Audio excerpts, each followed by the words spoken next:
आणि आता बातमी आहे शिंदेंच्या शिवसेनेसंदर्भात। एकनाथ शिंदे आणि अमित शहांची वेगळी बैठक झाल्याची माहिती समोर आलेली आहे। सूत्रांनी माहिती दिली आहे। या बैठकीमध्ये महत्त्वाच्या विषयांवरती चर्चा झाली आहे। कॅबिनेट विस्तारासह अन्य मुद्द्यांवर सुद्धा चर्चा झाली आहे। दोघांमध्ये तब्बल 15 मिनिट चर्चा झाल्याची माहिती समोर येते। आपण पाहतोय की शिंदे हे दिल्ली दौऱ्यावरती आहे आणि त्याच दरम्यान अमित शहांची ते भेट घेतात।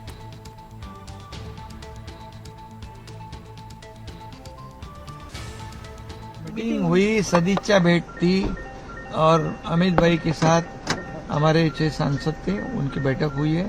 सदिच्छा भेंट थी और उनके चुनाव क्षेत्र के विकास कार्यों के बारे में चर्चा। मॉनसून सत्र फ्रूटफुल रहेगा सर, मॉनसून सत्र अच्छा रहेगा संसद का।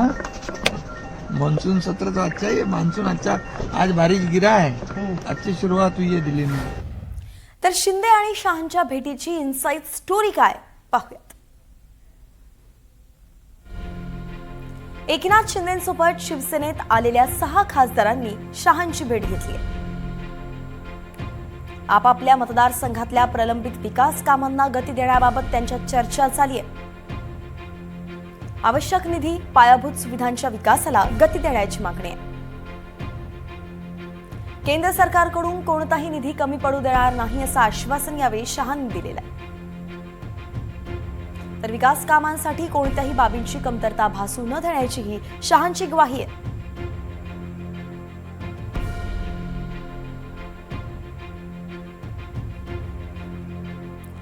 या संदर्भात जाणून घेऊयात, आपले प्रतिनिधी रामराजे शिंदे आपल्यासोबत जोडले गेले आहेत। रामराजे, दिल्लीमध्ये अनेक घडामोडी घडतायत, शिंदे आणि शहांची भेट झालेली आहे, नेमकं यावरून आता काय चर्चा होतीये? जरी सांगितलं गेलं की खासदारांनी विकास कामांसंदर्भात भेटलेले आहेत, मात्र इतर दुसऱ्या अँगल काय?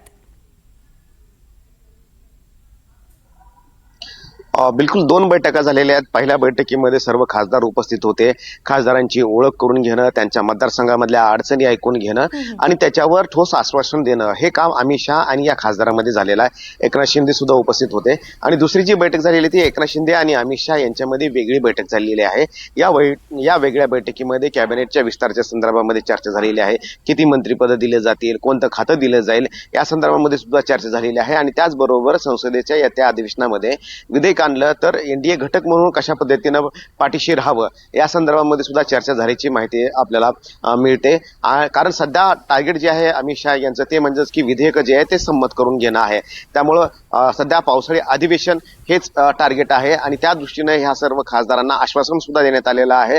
प्रत्येक खासदारांना 1 to 1 अमित शहा यांच्याशी चर्चा केलेली आहे आणि अमित शहा यांनी त्या सर्वच मुद्द्यावर आश्वासन सुद्धा दिलेलं आहे। आणि त्याचबरोबर की तुम्ही एनडीए घटक पक्षामधले आता सदस्य आहात, त्यामुळं पक्ष म्हणून, भाजप म्हणून आणि एनडीए घटक पक्ष म्हणून हा तुमच्या सदैव पाठीशी असणार आहे किंवा मतदारसंघामधल्या अडचणी दूर करण्यासाठी सदैव पाठीशी असणार आहे, असं सुद्धा सांगितलेलं आहे। तर दुसरीकडे वेगळी जी बैठक झाली आहे त्यामध्ये कॅबिनेट विस्तार, त्यामध्ये कोणाचं नाव यावेळेस देता येईल या संदर्भामध्ये सुद्धा चर्चा झालेली आहे। त्यामुळे 2 MOS आणि 1 कॅबिनेट यावेळेस मिळण्याची शक्यता आहे। त्यानंतर एकनाथ शिंदे रात्री दिल्लीतच मुक्काम केलेला आहे। आज थोड्या वेळामध्येच ते पत्रकार परिषद घेणार आहेत। अमित शहा यांच्यासोबत जी बैठक झाली त्या संदर्भातचे सर्व डिटेल्स जे आहेत ते समोर आणणार आहेत।